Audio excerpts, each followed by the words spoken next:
আগের দিন আমরা বলেছিলাম ভ্যালু এডুকেশন আর এডুকেশনের ব্যাপারে। এবার আজকে ছোট্ট একটা ভিডিও যেখানে আমরা কথা বলবো সেম ব্যাপারে, কিন্তু যেহেতু এটা শর্ট হবে তার জন্য এটা ভালো করে শুনবে। ভ্যালু এডুকেশন আর এডুকেশনের মধ্যে এইটুকুই রিলেশন হচ্ছে যে এডুকেশন আমাদেরকে নলেজ আর স্কিল প্রোভাইড করে, যেখানে ভ্যালু এডুকেশন আমাদেরকে কি প্রোভাইড করছে?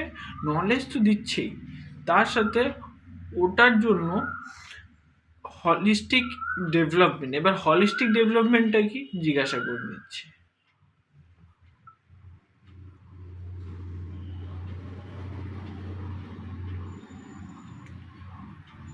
What is holistic? হলিস্টিকের মানে হলো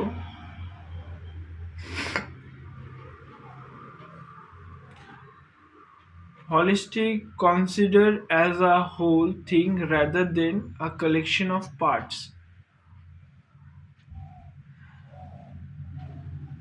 আর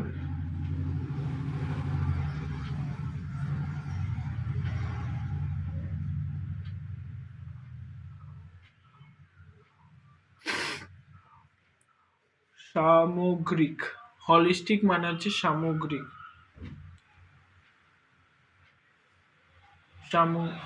হ্যাঁ, হলিস্টিক মানে হলো সামগ্রিক। হলিস্টিক ডেভেলপমেন্ট, ভ্যালু এডুকেশন আমাদেরকে নলেজ প্রোভাইড করে, রেসপন্সিবল ফর হলিস্টিক ডেভেলপমেন্ট, সম্পূর্ণ ডেভেলপমেন্টে। আর সোশ্যাল গুড মানে সামাজিক দিয়ে যেগুলো ভালো ওগুলোর জন্য আমাদেরকে ডেভেলপ করে। Making value education an integral part of overall education, not a separate entity. এটুকু হয়ে গেছে। এবার এটার মধ্যে অ্যাসপেক্টসগুলো কী কী, মানে মেন টপিকগুলো কি? প্রথম হচ্ছে ইন্টিগ্রাল পার্ট। ইন্টিগ্রাল পার্টটা কি বলতে চাই? Value education isn't a separate but a core component of general education aiming to complete human development. এই যে তোমার ইন্টেলেকচুয়াল, ইমোশনাল অ্যান্ড এথিকনেস, এই সব জিনিসের ব্যাপারে ভ্যালু এডুকেশন আর এডুকেশনের একটা রিলেশন আছে। কমপ্লিমেন্টারি রুলস, এটা সেকেন্ড পয়েন্ট। এখানে এডুকেশন আমাদেরকে কি অফার করে? নলেজ। এখানে লেখা আছে হোয়াট, ঠিক আছে। আর আবার কি বলা আছে? ভ্যালু এডুকেশন প্রোভাইড করে হাউ অ্যান্ড হোয়াই, এথিক্যাল অ্যাপ্লিকেশনসগুলো।